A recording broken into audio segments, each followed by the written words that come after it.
of recent science? I am.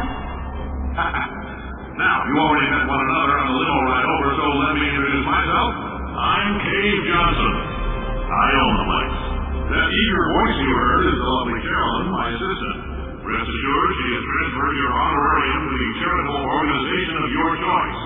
Isn't that right, Carolyn? Yes, sir, Mr. Johnson. She's the backbone of this facility. Pretty as a postcard, too. Sorry, fellas. She's married. To science.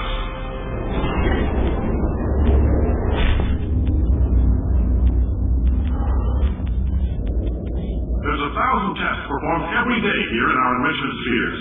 I can't personally oversee every one of them, so these pre-recorded messages will cover any questions you might have and respond to any incidents that may occur in the course of your science adventure. Your test assignment will vary depending on the manner in which you have bent the world to your will. Those of you helping us test the repulsion gel today, just follow the blue line on the floor. Those of you who volunteered to be injected with praying mantis DNA, I've got some good news and some bad news. Bad news is we're postponing those tests indefinitely. Good news is we've got a much better test for you. Fighting an army of mantis men. Pick up a rifle and follow the yellow line. You'll know when the test starts.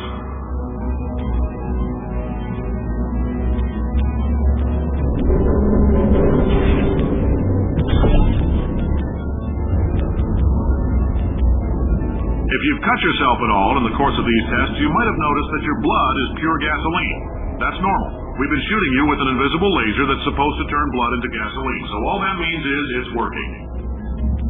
If you need to go to the bathroom after this next series of tests, please let a test associate know, because in all likelihood, whatever comes out of you is going to be cold.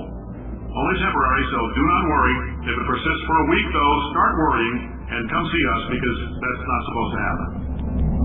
Just a heads up, we're going to have a superconductor turned up full blast and pointed at you for the duration of this next test. I'll be honest, we're throwing science at the wall here to see what sticks. No idea what it'll do. Probably nothing. Best case scenario, you might get some superpowers. Worst case, some tumors, which we'll cut out.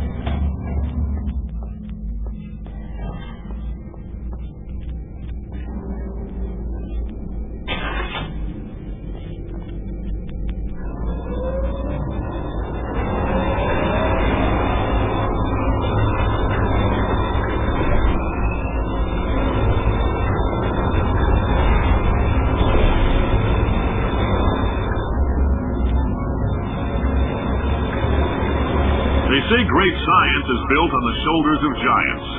Not here. At Aperture, we do all our science from scratch. No hand-holding.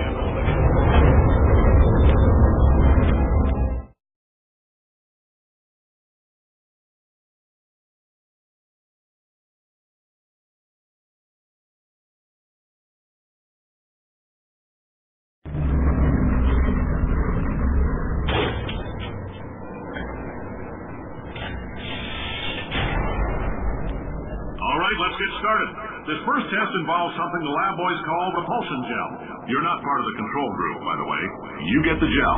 Last poor son of a gun got blue paint. All joking aside, that did happen. Broke every bone in his legs. Tragic, but informative. Or so I'm told.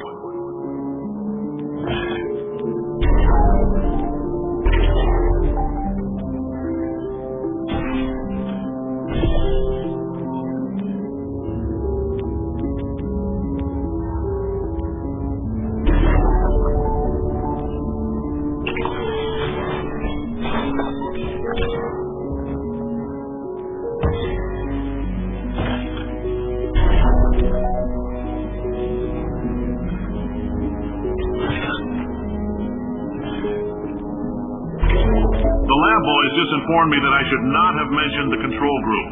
They're telling me I ought to stop making these pre-recorded messages. That gave me an idea. Make more pre-recorded messages. I pay the bills here. I can talk about the control group all damn day.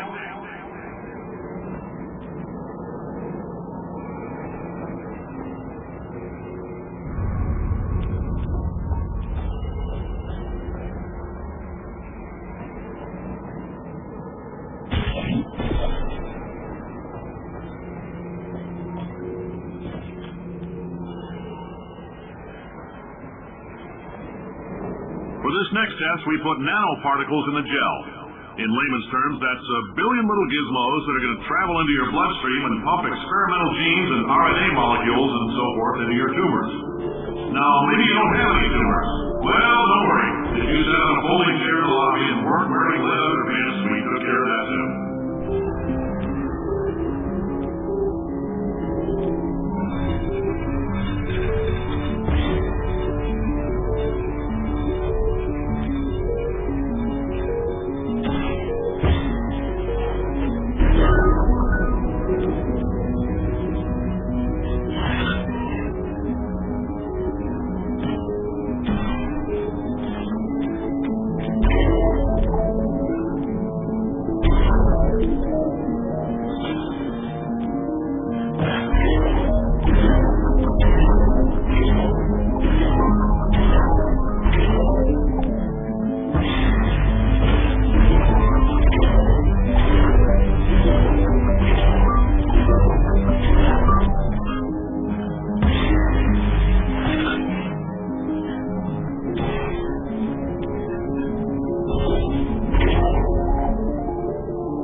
In case you got covered in that repulsion gel, here's some advice the lab boys gave me.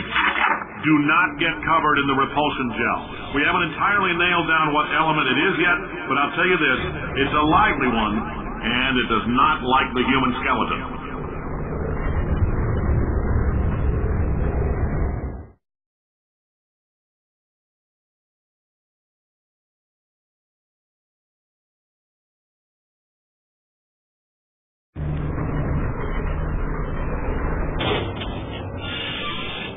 All these science spheres are made of asbestos, by the way. Keeps out the rats. Let us know if you feel a shortness of breath, a persistent dry cough, or your heart stopping, because that's not part of the test. That's asbestos. Good news is the lab boys say the symptoms of asbestos poisoning show a median latency of 44.6 years. So if you're 30 or older, you're laughing. Worst case scenario, you miss out on a few rounds of canasta. Plus, you forwarded the cause of science by 3 centuries. I punch those numbers into my calculator, it makes a happy face.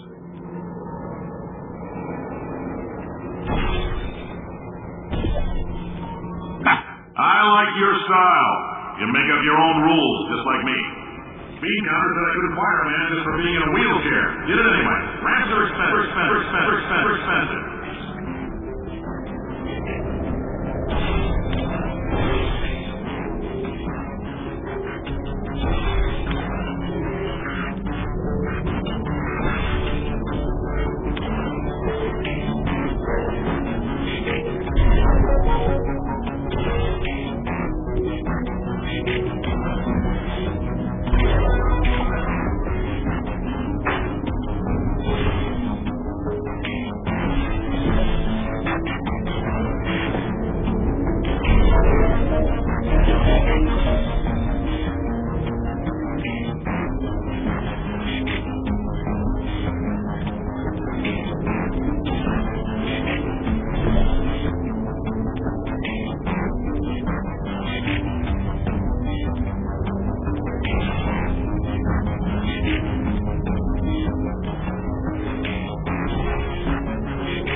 Coffee we gave you earlier has fluorescent calcium in it so we can track the neuronal activity in your brain. There's a slight chance the calcium could harden and vitrify your frontal lobe. Anyway, don't stress yourself thinking about it. I'm serious. Visualizing the scenario while under stress actually triggers the reaction.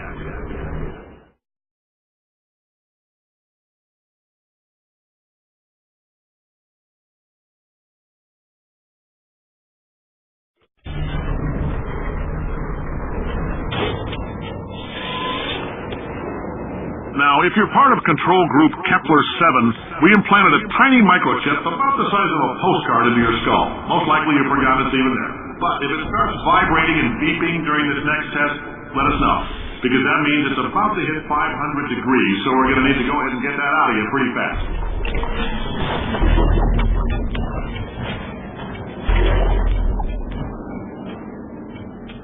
I'm telling them, keep your pants on. All right, this next test may involve trace amounts of time travel. So, word of advice, if you meet yourself on the testing track, don't make eye contact. Lab boys tell me that'll wipe out time. Entirely. Forward and backward. So, do both of yourselves a favor and just let that handsome devil go about his business.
Between tests.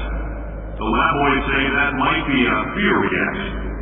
I'm no psychiatrist, but coming from a bunch of eggheads who wouldn't recognize the thrill of danger if it walked up and snapped their little pink bras, that sounds like projection.